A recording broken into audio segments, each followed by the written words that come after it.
What's that? Ladies and gentlemen, episode 19 of Two Dads Drink, although it is one dad and one uncle, and I'm going to be the only one drinking because uncle is underage. What's up, Jake? Hello. Welcome So, to the show for the second time. yeah, second time in a couple weeks. And we're doing our first remote show because you and I were both too lazy to drive into the office to meet tonight.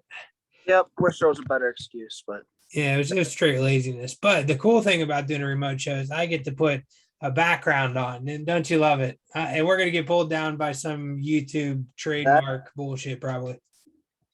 yeah, I wish I knew how to do For that. those of you listening to the show versus watching, I have a wallpaper of Dak and Zeke, and I'm just gonna say it's a picture I took of myself when I went to the game, but that's a total lie. So I stole it from online, and so we might this episode might never happen. So speaking of Dak and Zeke, Speaking of, they're both on my fantasy team now, Jake. they are. I just pulled off the epic trade of the century. How'd that happen? Well, I do have to give your brother credit. He was definitely telling me, Massimo would really want Najee, and honestly, I didn't really want to make the trade because I now have my three keepers are all Cowboys players. Not really ideal. Bye week is going to suck. If the Cowboys do bust, you are really in for Oh, a I'm tough. screwed. Yeah, if the Cowboys bust or a bad injury like last year, I'm screwed. My fantasy team will be screwed. But if they end up being a top 5 offense, my fantasy team will be looking pretty nice. You got big boomer bust, but I mean, I think it's very good who you have. Like, especially Zeke this year. I my opinion on him has been changing as of recently. And why is that? I'm becoming more and more fond of Zeke doing well this year. I just we just had you on the show like 2 weeks ago and you were trashing Zeke. What's the difference here? I'm thinking he's going to be doing better than I thought. Did you see the picture that went viral on social media of Zeke? Yes, with his shirt off. No, I'm not on social media anymore. So they had a joke. One of the Cowboys defensive linemen a couple years back put on Zeke's uniform and had his gut hanging out, and so the joke went around last year that was Zeke last year, right? And then they had side by side photo of that and him in training camp this year with his shirt off, and the dude is looking lean right now. I'll just put it that way. Yeah, he gained a bunch of weight. Well, no, he's looking trim. He lost a bunch of weight. He's probably in his best shape since probably rookie season, I would guess. You said CD gained a bunch of weight. Oh, CD did. Yeah, CD put on some muscle. And Zeke lost a bunch. All right. Zeke didn't lose any muscle. He lost all this fat he put on. I loved it last year when he lifted up his shirt to show off his like six pack, and it was just like a gut with like some little resemblance of a six pack. We'll see how he can hold on to the ball this year too. Right. So the trade that went down was I got Zeke for Gaskins. Gaskins was on my team. I traded Gaskins for Zeke, and then Massimo got the first overall pick so he can draft Najee Harris. Remember, guys, we're in a keeper league, so Najee will probably go in the top 10. Well, now he's going to go number 1 for sure. And I, in turn, get the number 7 pick in the first round back from Massimo. How? I have no idea, because I was totally expecting him to counter me, and I would have accepted a 3rd round, a 4th round pick maybe, but he didn't even counter me at all. He just straight accepted the trade. Yeah, you're a genius for that one. The funny thing is, your brother brought it up, but he was thinking I would just trade the first pick overall for Zeke, and then Massimo would get 2 first-round picks. I'm like, why would I do that? I'll get a draft pick out of it too. I mean, he does have Gaskin will be a keeper on his team now that Zeke isn't there, but still, I think Najee will be really good. Najee probably should be the number 1 overall pick. We're not exactly sure who's all being kept yet, but He's in most mock draft, he's going in the second or third. And, this is like our first round is like the fourth round because we have 3 keepers. It's true. And if you think about it, I mean, we're in a keeper league. So while Gaskins is his keeper this year, Najee should be your keeper for the next 4 years, Right. Gaskin's going to be okay like this year, but he's not anything like a keeper down the line. No, he was only a pseudo keeper because my team sucks so bad.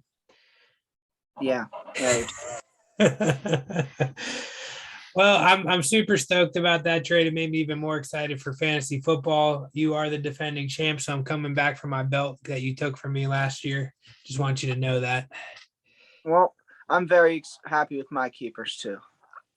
Out of the mock drafts on ESPN, I have 2 top 5 keepers right now. Somehow Travis Kelce going at like the 4th overall right now, which I don't understand how as a tight end, but he is. And then I also have Derrick Henry. Yeah. I could see him be like a late first round pick in most normal leagues, right? Because he's going to get those 7-8 balls a game, Travis Kelce is the first non-running back off the board this year for sure.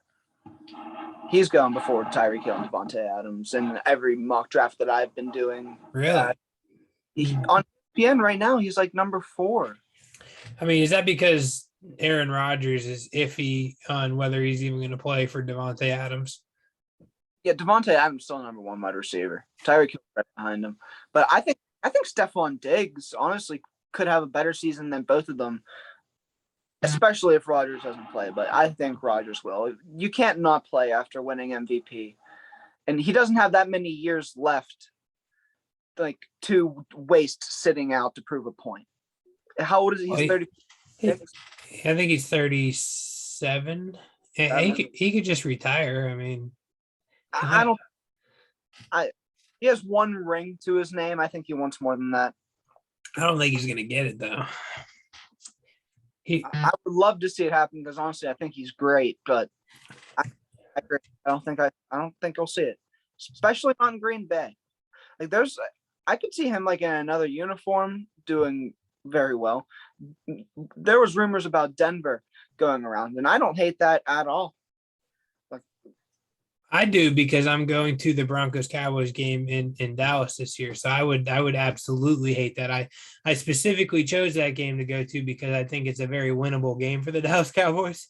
Not so winnable if Aaron Rodgers is on the other side. Especially with Drew Lock or Teddy Bridgewater under that offense. But yeah, I always try and go to the games where I think I'm going to leave with a W. It's just feeling deal all over you. I'm sure he'd like to get back at Mike McCarthy. Well, your brother is on vacation and he decided to control what happens with the show while he's gone. And therefore, we are going to call this the Great Debate.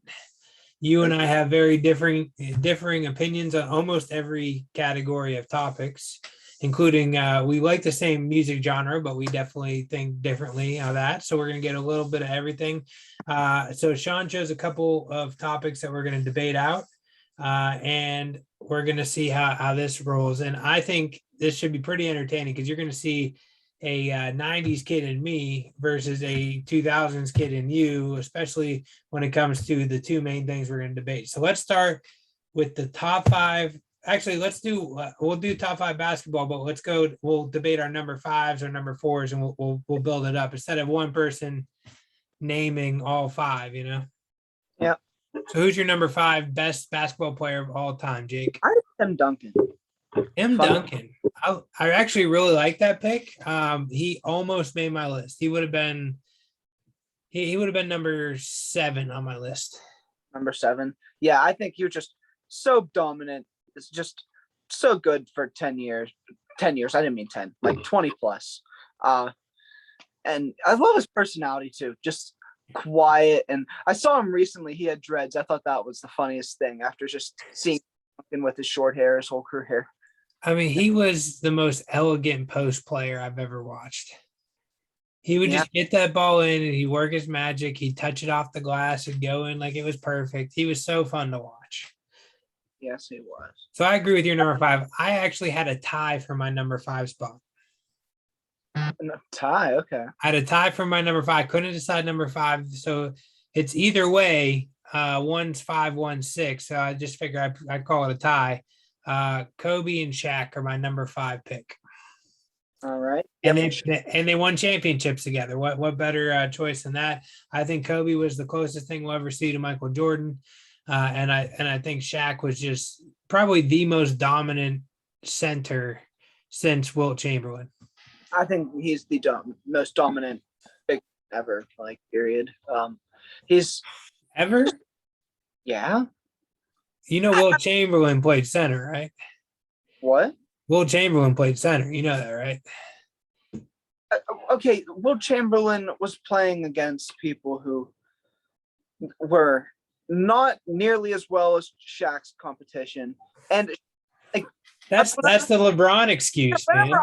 Dominant. I know that Will Chamberlain was like better for his time than Shaq was, but I mean like as a dominant force, he's just like so big and just good. I have an argument for Wilt, but I'll save it for when I get to Wilt because he's on my list. Who's your number 4? My number 4 is Magic Johnson. Okay. All right. He's on my list as well. He's higher than number 4. Magic was, I mean, he was LeBron before LeBron. He could play every position on the floor. Yeah, if his career wouldn't have ended early due to him, getting a HIV or whatever, I think he would have went down as one of the greatest of all time for sure. My number 4 is Larry. Oh, really? Okay. Best white boy ever, Yeah. His corner 3 was awesome. He could play in the post. He was a great defender. And watching, it was before my time a little bit, but I go back and I watch those ESPN classics on the Lakers versus Celtics, the finals and stuff. And oh my God, just watching him and Magic go back and forth, it was so much fun. Yeah. Watching Larry shoot, it's beautiful. It is. Yeah. Oh, great shot. You can tell he's just an Indiana boy that just sat in his backyard shooting all day long, Yep. Who's your number 3? My number 3 is Kareem Abdul-Jabbar. Not even on my list, bro. Yeah, I'm surprised. I was thinking he would have been, but after you kept saying who was on there, I was assuming someone had to be cut out. Magic's my number 3, so your 4 and my 3 are the same pretty much. Kareem was a great player. I would put him in the top 20. Oh, really? I don't know if I would put him that as high as you have him. He definitely had some, obviously his skyhook was his signature move, but yeah, it was just so great. It's like all around, and he was amazing. Like, I think he's third. I don't think it's 2. I almost put Magic. I used to have Magic above Kareem, but I think Kareem's better. Yeah. Okay. I mean, I'm not completely hating on it. I know you're going to completely hate on something on my list because there's only 2 spots left, and there's somebody not in those 2 spots. LeBron James is not. That's what I'm guessing. That's what you're guessing. You're guessing correct. Who's your number 2? LeBron. I feel like I don't know how I can't. No, you changed this list. LeBron's your number 1. No, I was always MJ over LeBron. I'm pretty sure you and I have had some arguments over the year on that one. Maybe like 8 years ago, like when I was a child, but my number 2 is Wilt Chamberlain, the only player ever in NBA history to score 100 points in a game. Yeah. 100% the most dominant post player of all time, and he won more championships than anybody. So, actually, it's either him or Dr. Dre that won more, or Dr. J that won more championships. So one of them won like 15 championships or something crazy. But it was also what was it wasn't all in the NBA. Some of it was in the ABA or whatever. Yeah. So Wilt is number 2 on my list.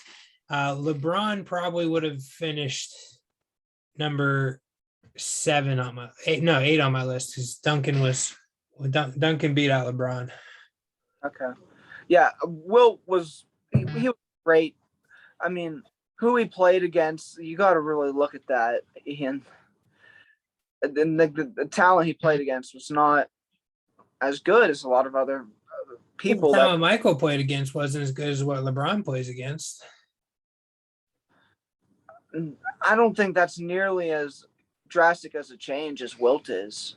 I think Michael still had to play against the Pistons in the early part of his career. He still scored 100 points in a game.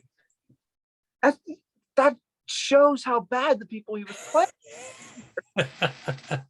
Could you imagine that? Like scoring 100 points in a national basketball game? I feel like Shaq could have done that, like in his situation, in Will Chamberlain's situation. Maybe, yeah. I mean, you put him in that like early Shaq in that generation, maybe, and that's the thing. He was ahead of his time, no doubt about it. I mean, and I think that the big men of the 80s, 90s, and today, they learned a lot from Wilt and Dr. J and all that, of how to play the game. Shaq was the most fun, like explosiveness. Like he would just the one time did you watch the video of him like smashing the backboard in college? Yeah. Oh, just so much fun to watch. I love Shaq, like watching him play and just like his personality. His personality is great. He's hilarious. You gotta love Shaq. So we do actually agree on one then, and that's Michael being number one. I thought we were going in with a big debate here on Michael versus LeBron. I really did. I'm a little shocked by this list. I'm surprised you thought. I thought LeBron was the best. I did. I will say. I mean, I've talked a little bit about my hate towards LeBron over the show with Sean. LeBron, I think hands down is the most talented player ever to touch a basketball court. Right? Like he's. I don't. I think Michael Jordan is. See, I think Michael just worked harder and he didn't complain and he was clutch and he just had a knack when the game was on the line. But like if you actually like LeBron's a way better passer than Michael was. Yeah. LeBron's a better defender than Michael was. Michael had moments where he would choose when to play defense hard, but LeBron's an overall better defensive player. I do not agree. I feel like LeBron is more where he chooses. LeBron complains on defense a lot. Oh, LeBron, that's one of my huge complaints about him is I hate it's almost like watching Tom Brady in football. All he does is whine about everything. It's like, come on, like and I've seen him flop. He'll get touched by like a 6 foot tall, 180-pound point guard. He'll get touched by him and he'll flop. And it's like, dude, you're 6'8" and 300 pounds of solid muscle, It's unreal. But I still think he's definitely the most physical specimen I've ever seen on a basketball court. I think you could probably plug him into any professional sport and he probably would figure out a way to be dominant in that sport. He's just an athlete. He's a hell of an athlete and I give him credit for that. But as a basketball player and like what if I was going to choose guys that I want to count on for like winning championships, which is how I choose my top five, he's not going to make my list. And I've seen him way too many times not want the ball when the game was on the line and miss the shot when the game's on the line. The only thing that I will give him credit for is that there's been numerous times where the dominant player on the other team was like a smaller guard and he'll switch and guard that person in the fourth quarter. Like Derrick Rose, he shut Derrick Rose down in the fourth quarter and it like devastated me because we were winning that series until he did that, and the thing was at the time that was Derrick Rose pre-knee injuries. He was the fastest player in the NBA and LeBron would shut him down. Derrick would beat him around. He'd beat him off of the dribble, but then LeBron would just come from behind and block him. And that's the other thing about LeBron. Look at his rebounding numbers and look at his block shots. I mean, he blocked way more shots than Michael did. Oh yeah, they're different types of players. I'm just saying, like that's to me, the rebounding and block shots is a huge part of defense. I think, yeah, but I'm so clamped, and I don't see LeBron like hustle as much on defense, like on the ball. Off the ball, LeBron's great, but on the ball, I don't know how much LeBron compares to MJ. It's saying I'm being signed out because I'm currently signed in on another device. Oh, we're still connected, so I hope it's still recording. It does say recording, so we're gonna keep rolling with it. But yeah, so I mean that's I have some beefs with LeBron. I overall think he's probably the most talented player. I do also want to, and I put it on Twitter. I don't know if you probably don't follow me on Twitter because why would you? But I did put on Twitter how I thought it was. I watched Space Jam 2 with my kids. It actually was really good. I really liked it. But I thought it was very, very entertaining that, Michael Jordan was brought in to save the Looney Tunes, and the Looney Tunes were brought in to save LeBron. Just a little different. It kind of speaks to their NBA career, right? LeBron always needed the two best players in the league with him to win championships. I mean, just saying, just throwing that out there. I mean, I agree with that. LeBron had more help than MJ, but I mean, it's not like MJ was there alone. Like, no, MJ had a great team around him, no doubt about it. But like, he never had Hakeem or any of the, Clyde Drexler. He never had any of those other superstars on his team. Like Pippen was a superstar, but you saw when Pippen left. You got out there. What'd you say? He was especially a superstar on the defensive side of the ball. Yeah, he was a team player. He was a great defender. But I mean, you saw it when Jordan left for a year. I mean, Pippen he's not as good as a Clyde Drexler or Hakeem Olajuwon or any of those other. I mean, Karl Malone was a beast in that era. So I would probably put. I mean, Pippen would be he'd probably make my top 50 or 100 maybe, but he wouldn't even be close to the top 20. Oh yeah, he's probably like the top 40, top 50 guy. He's great, but not super great. Okay, well, let's move on to the topic that I know is going to be way more. I'm kind of shocked this wasn't as controversial. You're not even calling me out for the fact that I don't have LeBron in my top 5. I mean, because I see your point, but I just disagree. Like, look at what he's just done over the last 20 years. Just so good, so talented. You pick the best winners. Whenever I look at the best basketball players, I pick the best basketball players, not the best winners. Yeah, I mean, if I was going to pick the list off of talent, he would be on my list. You saw when we had the connection problem here, I lost my background too. Yeah, I don't mind. You don't want to look at Zeke and Dak anymore, huh? You were third in the NFC East, the worst division in football. Without Dak. Okay, one player. We would have won the division with Dak, and we were 1 game out. Okay. I'm just being honest with you. Okay, the one that's definitely going to be controversial here. Top 3 rappers of all time. Now, we have to clarify a little bit here. How are we deciding? Are we talking lyrical talent, the music they make? What did you think about when you made your top 3? The best just rap artist, the best person who makes rap the music in any way. So I took into account the sound, the lyrics, the flow, the subject matter, their albums. Okay. So we're just going overall artist. Yes. Okay, we're not going with lyricist or anything like that. Not specific. No. I mean, we were going specific on lyricism. My list would be different. Okay, me too. I wanted to clarify that. Okay, your number 3. Nas, Nasty Nas. Okay, I did not think Nas was going to be on your list. Oh yeah, he is. Nas Teller, best of the boom bap era, I think. Great, best out of New York. I don't think I don't mind saying that above Jay-Z and Biggie. I think Nas is better. Well, Pac was from New York too, right?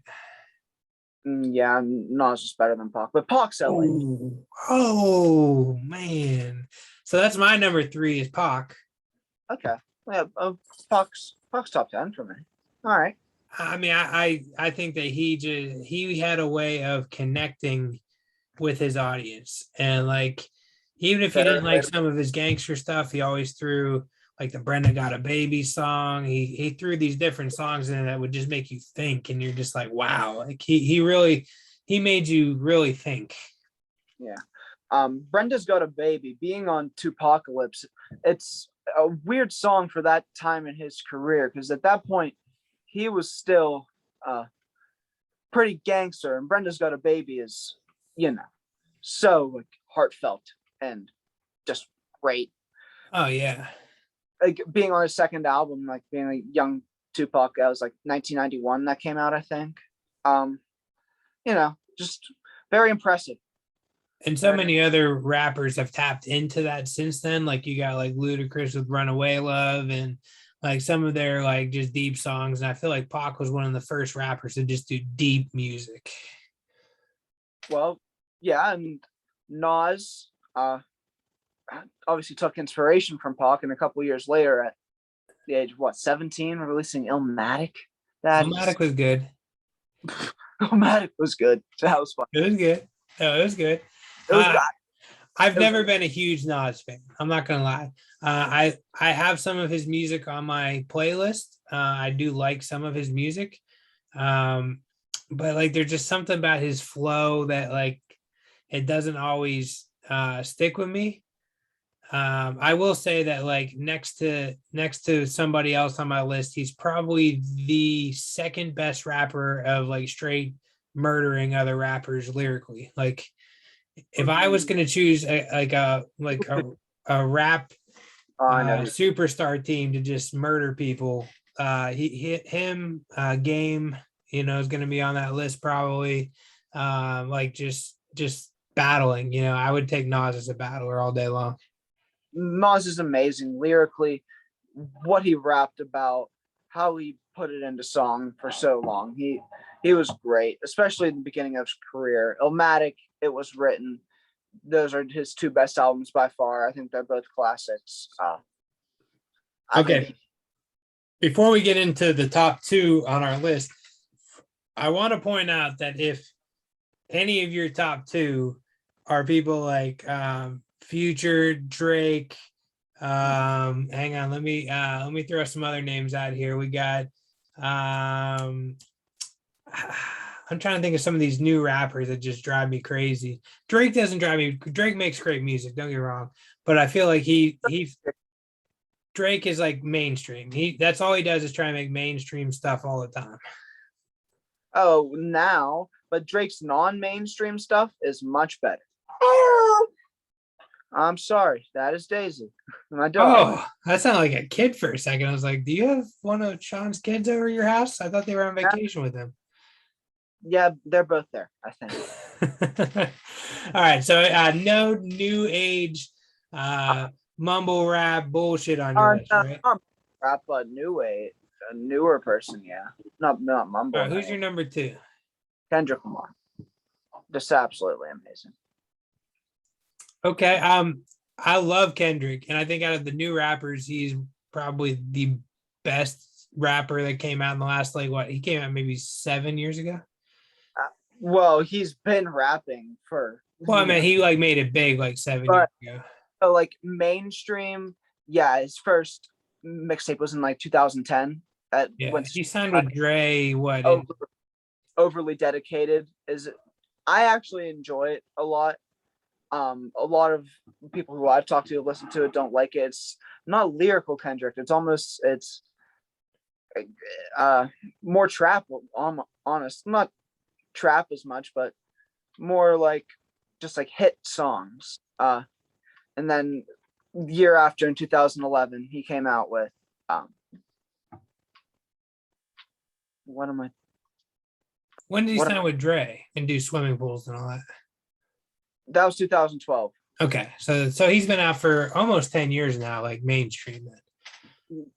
Like he became very popular with like Swimming Pools, yeah, and like that's 2012. Good Kid, Mad City is a great album. Every single track on that album was fire. It's very similar to 50 Cent, where like the first album was amazing, and then like he's kind of like. Oh, you're saying Good Kid, Mad City is Kendrick's best album? Yeah. Oh my god. Do you know To Pimp a Butterfly exists? Yeah, I've listened to it. Every track. And it's not like one of the best albums all time, period. Because I think it is. I mean, I think he actually has done better on other people's tracks as of late than he does on his own tracks. Like him and Mona Lisa. He killed that feature. He killed Mona Lisa. Mona Lisa. And I want to say, compared to You, the song You on To Pimp a Butterfly, oh my, that is the best song, period, ever. I want to say a couple things.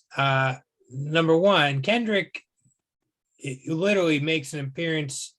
His lyrics make an appearance at least once a week in my house because I'm always telling Cassie, girl, you know, you want this dick all the time. Like, it's just part of my thing I do now. It's like, girl, you know, you want this dick, you know, like he doesn't even finish dick. He just dick, you know, it's great. I mean, I love Kendrick. However, the second point I want to make here is you are batshit crazy for putting Kendrick in your top 3.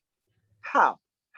Oh, come on, man. Like lyrically, and listen to You whenever this is over. Read the lyrics. That's the second half of the song.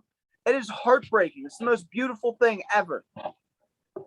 To Pimp a Butterfly, I think it's the best album.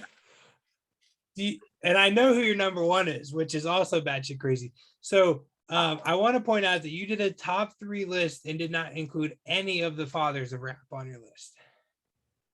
Nas isn't a father of rap. No, Nas is not a father of rap. Your father of rap. Pac, Biggie, Jay-Z, and Eminem. No, rap. None of them are fathers of rap. Oh, you're saying like Eric B. and Rakim. I like Rakim. No, number 2 on my list is one of the fathers, one of the people that brought rap into what rap is nowadays, and that's Cube. Ice Cube. What? Ice Cube. How? Please. Dude, Ice Cube has made some of the best songs. Solo has made some of the best songs, and then you go back to his NWA stuff. Some of the stuff that he did in NWA was like the best raps I've ever heard before in my life. Okay. In what way? Just like stuff that like sounded like just the way he put his flow together. He was like the king. He was the king of taglines. Meaningful stuff a lot of the time. No, none of it meant shit. I take subject matter into. I do too, and my number 1 is my subject matter. But if we're just gonna talk about just like straight talent, Cube was so talented. He was extremely smart with what he did and how he did it, and it shows. I mean, he went on to create like one of the best like comedy movies of. I mean, I guess suspense comedy. I don't know what you would even call it. I mean, he's such a creative person with his lyrics and what he does. And Ice Cube has always been one of my favorites. And he made probably what is my favorite, if not one of my top 3 favorite songs of all time. Today Was a Good Day. Amazing song.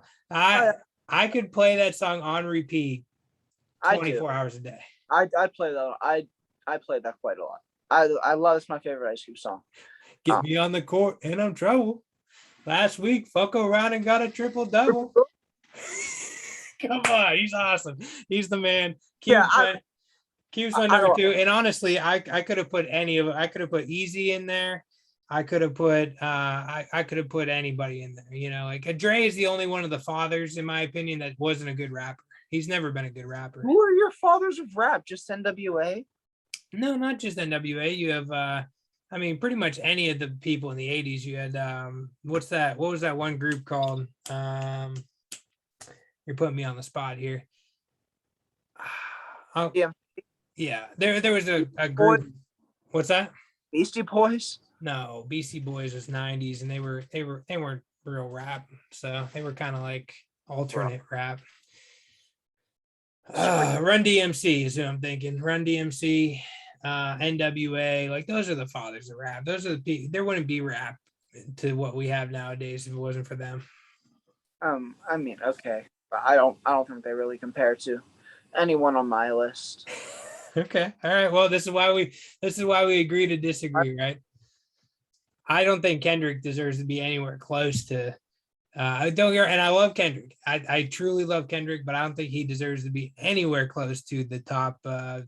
I mean, you think Ice Cube's flow is better than Kendrick's? You think Ice Cube, how he, like, what he rapped about was like more impactful than Ken? You thought like he was more like slick, like with wordplay than Kendrick? Because I think Kendrick wipes him in all of those.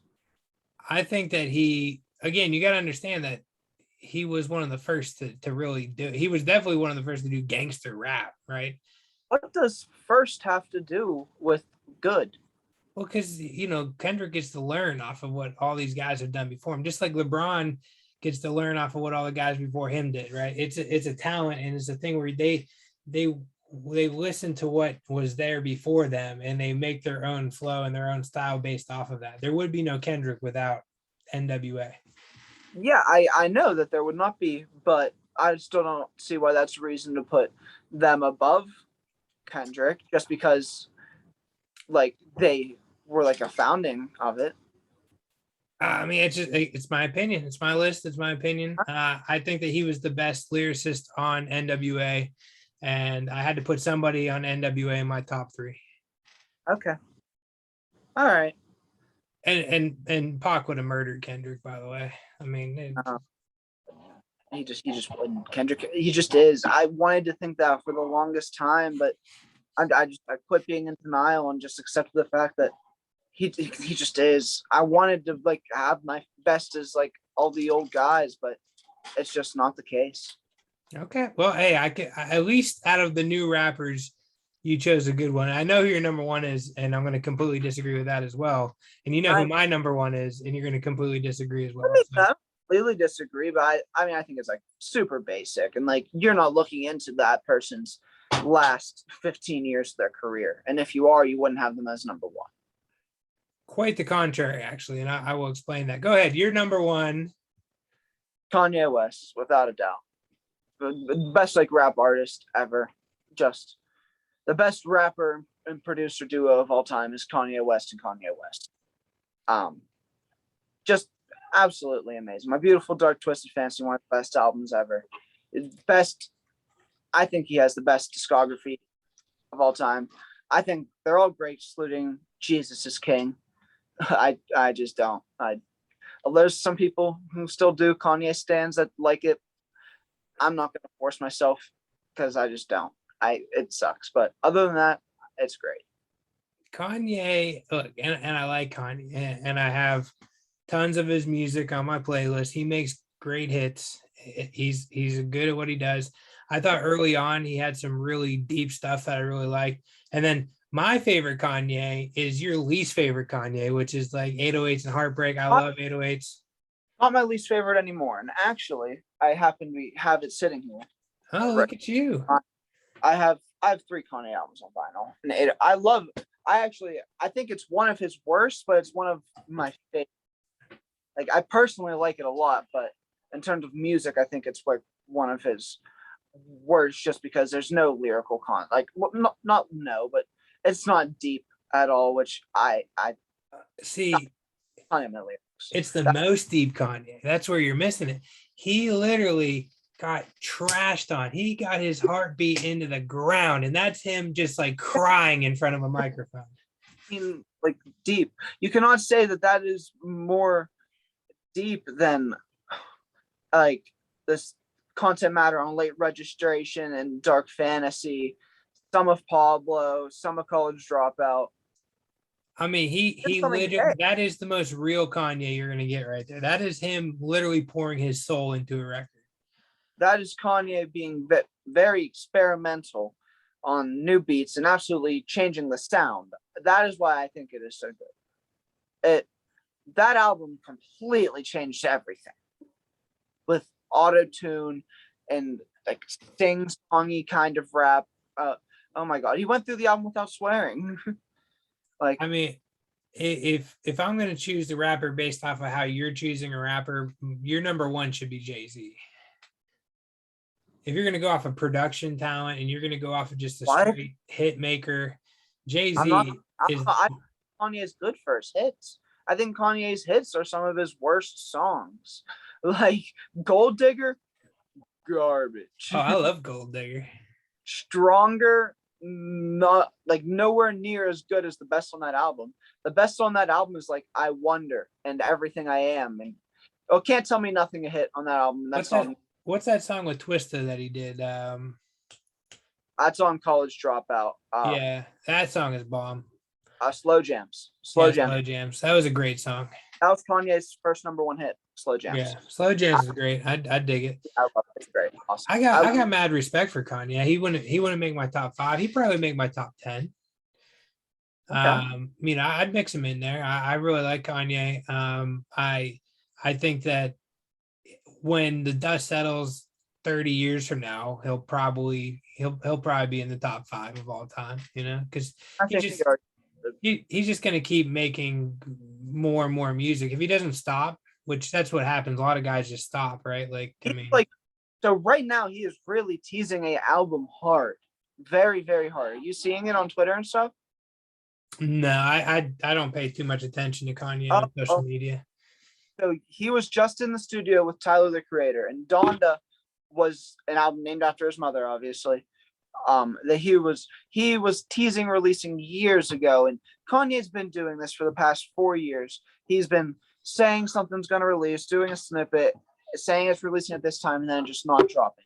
But right now, it is the most like he's looking that he's going to be dropping an album that it has in a while. Like Donda could come out very soon, be his 12th studio album. Like I said, he's going to keep making music. He went to Hawaii for it. He went to Hawaii to produce this album, My Beautiful Dark Twisted Fantasy, which I think is his best. In 2010, he has songs on there like Runaway, Devil in a New Dress, Gorgeous, absolutely amazing. I mean, like I said, I definitely I can see where you're coming from, and if I grew up when you grew up, I probably would think in the same realm. My number one is personal for me, and that's Eminem. He was legit the only reason I like rap today is Eminem, right? Like, but I actually have a memory of I was at, I can't even remember what the store was called. It was like a record store, but it was like kind of more mainstream, almost like a Best Buy, but it wasn't. I just can't remember what it was. And I had Eminem's, Slim Shady LP, and I had AC/DC in my hands, right? Yeah. And I was trying to decide on what I could only afford one CD. And AC/DC 2? I think it was Back in Black. Gosh, I'm an idiot. Those are Led Zeppelin albums. Yeah, I think AC/DC was Back in Black is what I had in my. Black, that was their most famous one. Yeah, and I just got a CD player. That's how old I am, Jake. And I could only afford one CD with my Christmas money. And there was the radio crew from Rocket 101 was there up in Erie. Okay, they were at the store. And my mom was walking us around the store, and they saw that I had the DJs saw that I had 2 CDs in my hand, and they're, it was like an old biker dude that was on the rock station back then. And I always listened to him in the car because my mom listened to him, and he's like, what do you got there, son? I'm like, well, I'm trying to decide between the 2 CDs I want, and then I showed him AC/DC. He's like, oh, great. And then I showed him Eminem. He's like, oh, you don't want that trash, And I was like, oh man, the guy on the radio says I don't want that trash. So I went and bought the AC/DC CD, and then I regretted it like until I got enough money to go back and buy Eminem. And it was like one of the biggest mistakes I made back then, because I didn't have a lot of money and I could buy like maybe 1 or 2 CDs a year. So, wow. But late 90s, early 2000s. Yeah, this would have been 99, 98. Yeah, because he dropped his first CD, I think, in 97, and then it out in 96, and then the Slim Shady LP didn't come out till 99. Yeah, then I'm mixing them up. Yeah, it was his first one that I had in my hand. Anyways, Really? Yeah, Infinite yeah, at all. yeah. No, The only that's that's on streaming services is Infinite, which is a great song. I love it, but oh his yeah, that the Infinite CD was it was not Eminem. That was not anything close to like what Eminem is. yeah, He actually the story behind that is he bombed that CD so bad and then nobody would buy it. And uh, so he went into like a real dark place and then created Slim Shady, and that's what came out with the Slim Shady no LP. no I'm right, it was Slim Shady LP, yeah, that's what I said, right? Yeah, Slim Shady LP came out in '99. Yeah, Rock Bottom, amazing. Yeah, I mean the whole CD was Just awesome. fuck, still don't give a fuck. Great. It Um, was it was really really good, and that got me hooked on rap, and then I started listening to some other stuff, obviously, Dr. Dre and that's Snoop yeah, great. Dogg, and got into rap. But the one thing I will say, and how you're like, oh, if you listen to any of his new stuff, you wouldn't be choosing him as your number one. I I know. listen. I listen to more of his new stuff than I listen to of his old stuff, and the thing is, you got to realize that I'm in my soon to be mid 30s here, and Eminem has matured as I've matured, right? Right. So Yeah. like his music now speaks to like what I'm going through now versus like, and it's weird because I feel like my 30 soon to be 34-year-old self is as mature as Eminem is now at like 55, right? Like he needed to be 55 to be as mature as I am at 34. And I think that he was as mature at 27 as I was at like 12, right? Like that's just, Right. Yeah. yeah, I mean, that's so Earlier, like back when I was 12, 13, like, yeah, I wanted all that, like, rape your mother, doing coke and all that stuff because I thought it was cool. And then like as I got older and I wanted more mature stuff, he started putting out more mature stuff, and he's put out some really good stuff that just gets overlooked. Like that song he did with Joyner was amazing, which by the way, Joyner Lucas is one of my favorite young rappers. I like Joyner. Lucky You is a great song. A lot of his new stuff, I just don't see it compared to like, not like his crazy old stuff like that, but like, his meaningful old stuff. The Mockingbird, When I'm Gone, Stan, Rock Bottom, those songs. Well, his new songs are like, you know, He's just relationship stuff, rap, and like bars. They're not like deep and like, at least not that I see. the stuff that hits the radio. Yes, you're right. Like Rap God was 100% just a bar, which is, telling you wrong, a I'm very not, talented bar. I'm talking about like just his new albums in general. Like Music to Be Murdered By, I don't think either side was very good. See, I liked about 70% of Music to Be Murdered By, and I thought some of it was really, really, really good. And he always has like throughout my whole life, every new album he drops, he always has that one song that like it's me. It's what I'm going through right now. So Yaya?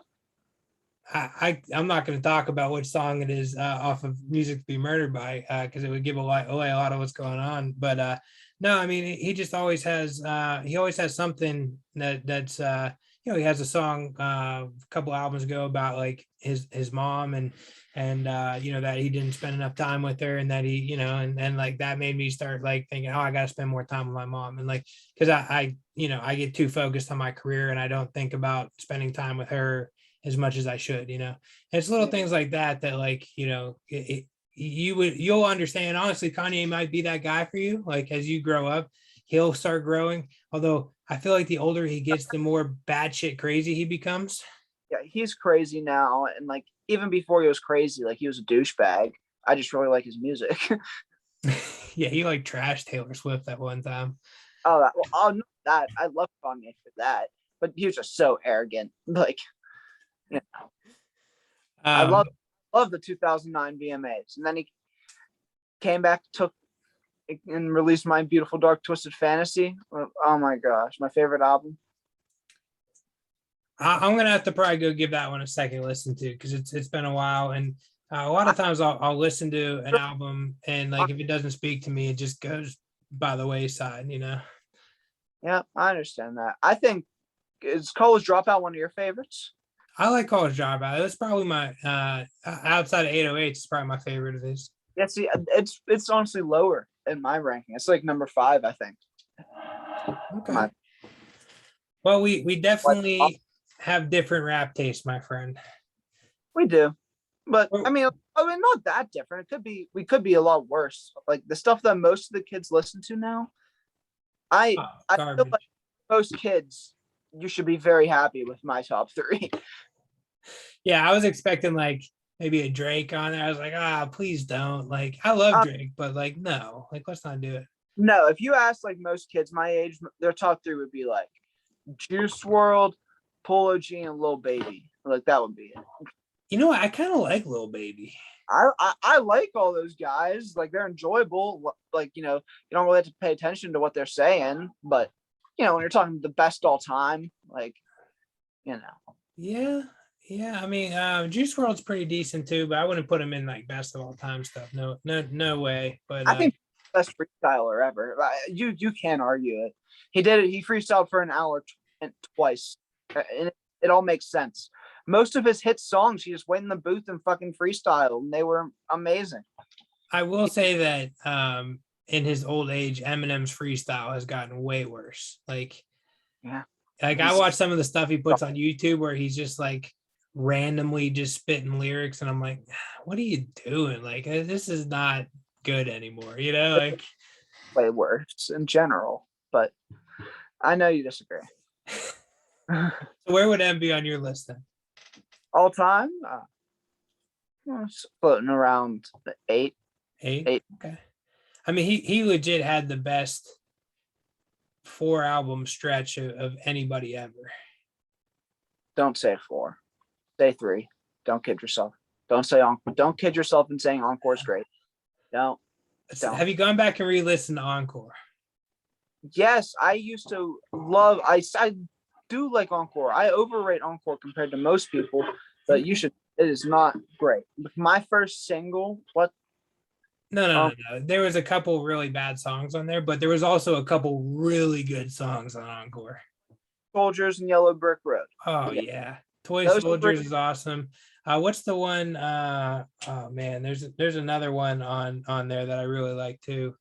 But yeah, some of his like goofball stuff, like he was going too far. Even like stuff like "You Make Me Puke" or whatever, or just "Puke," whatever Yeah. it was called. Great song. It was a great fucking song. And have you ever been mad at a woman before and then you throw puke on? It just like it's one of those things you could just fucking go nuts to. I'm telling you, it's a great song. Go back and listen to it. Like when next time a girl breaks up with you, bro, I want you to go back and listen to that song. What do you think of Relapse? By the way, like and we could skip Relapse. Don't get me wrong. There's a couple good tracks on Relapse and what was Relapse and Refill? What was he dropped like 2 right there at the same time. It was the Refill. Refill, yeah. But there was like a couple towards 3 a.m. while it's super dark and twisted, had a great beat and he had a good flow to it.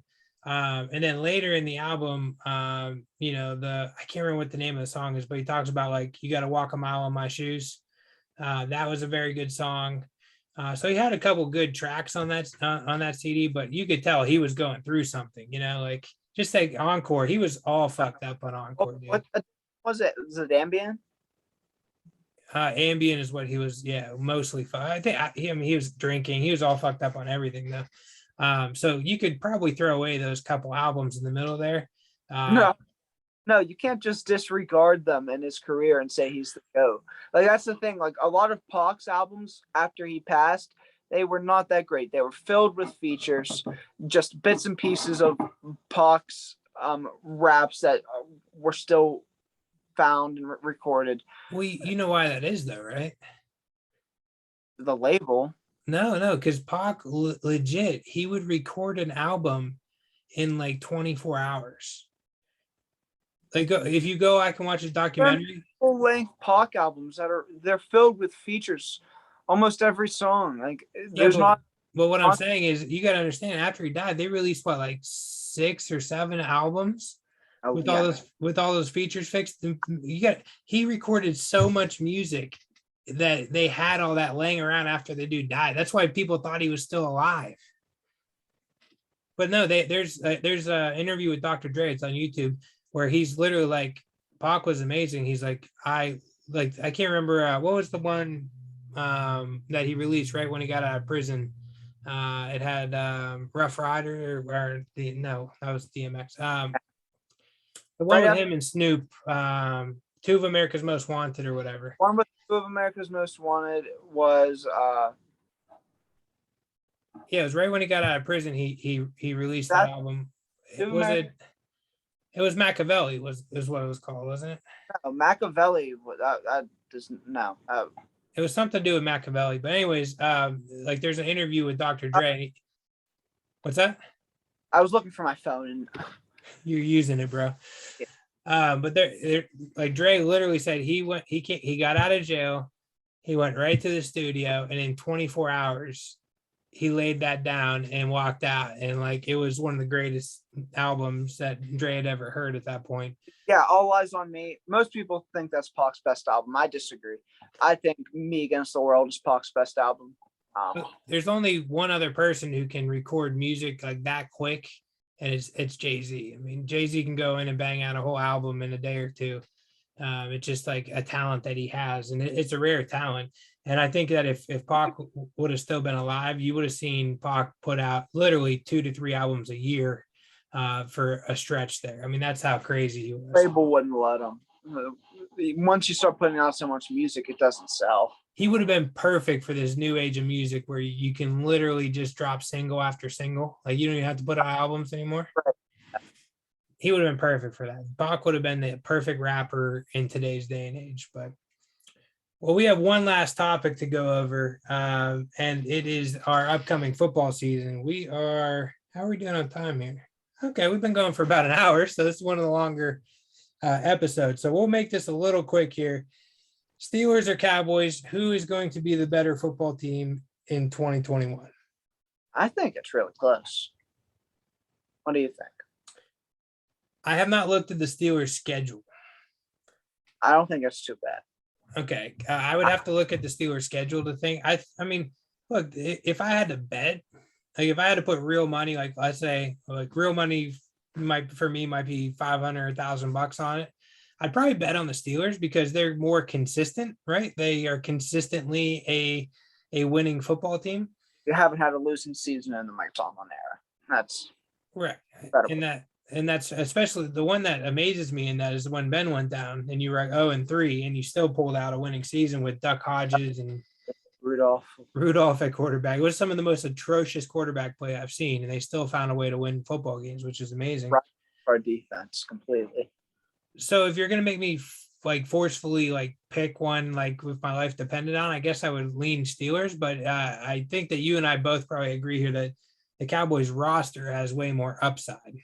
Absolutely, it does. It's just risky. Like I think defense obviously wipes the Oh yeah, defense. Your offense has so much firepower with Dak, and great receiving core. Zeke can be great. I mean, there's a chance he sucks, but well, we talked before we start recording. Zeke is in amazing shape this year, so I'm excited to see what he brings to my fantasy football team. I think that if somebody were to come to us from the future and say that the Dallas Cowboys average 45 points a game, it wouldn't surprise either of us. Not a whole lot. And it also wouldn't surprise me if they scored 45 points a game and then only won 9 football games. That wouldn't surprise me either. Because that defense has to be more improved this year. You know, it has to. There's no way it could be worse. Will it be? I don't know. There's no way it's worse. I can tell you that much because that defense last year was atrocious. Very, very, very bad. That's why you get the NFC East. Worst division ever. Like, I don't think it's the worst division ever. There was a year the Panthers made the playoffs with 7-9. There was a year when the Seahawks made the playoffs at 7-9. Like won their division, had a home game at 7-9. So definitely top 10 worst divisions ever, top 5 maybe even. But there was also a lot of injuries. I mean, you had the Washington football team was on like their third quarterback by the end of the year. Heineke. Yeah, you had the Cowboys obviously had 4 quarterbacks throughout the season. The Giants lost Barkley as they always do, and then the Eagles. I mean, I don't even know what to say about the Eagles. They're such a mess. One of the worst organizations in football. Can't say the worst because obviously the Houston Texans exist. They're definitely up there when it comes to how their organization is run. Like, I don't understand how you can get rid of a Super Bowl winning coach in less than 5 years from winning the Super Bowl. And then you said that because you want to keep your quarterback. And then your quarterback says, no, dude, I'm still out. Trade me. Like, how does that happen? I mean, and then the bumbling idiot they hired to be their coach. I mean, oh my God. Well, it sounds like we're pretty close on our expectations for the season. It wouldn't surprise me if they have the same exact record at the end of the year. I think if I had to put a record on it, I think the Cowboys, I think they're both going to be like around that like 11-6 to 8-9 range. I guess I would lean the Steelers if I had to put money on it as well, but the Cowboys have, if I had to pick a Super Bowl winner, I'd pick the Cowboys just because, they have that crazy potential if somehow their defense doesn't look like it's a bunch of, never mind, can't say that on the air. Sure you can. Sure, why not? Yeah, if the Cowboys have a top 20 defense, that team's going to be a force to be reckoned with. Yeah. No doubt about it. If somehow Ben's arm doesn't fall off and our offensive line doesn't shit itself, we could be very, very good offense too. And along with our defense, it's going to be great. Well, I think that's going to about wrap it up. We usually do kids corner, but you don't have any kids, and I'm just racking my brain trying to think of a story because it's been a long weekend, and my kids literally were driving my wife and I crazy tonight. So I don't really have many great things to say about them at this current moment. About Ollie, there at the beach, he hates the beach. Yeah, I don't know how that's going. Whenever we ask him, like, "Oh, you going to the beach?" He goes, "No beach, no beach." Very funny. No beach, no, not happening. I don't like that sand. Right, he hates it. Oh man. Well, Jake, thanks for hopping on and filling in for your lazy brother who's out drinking drunk, enjoying vacation right now. You're welcome, Sean. All right, buddy. We'll talk to you later, man. All right. Yep. I'll see you.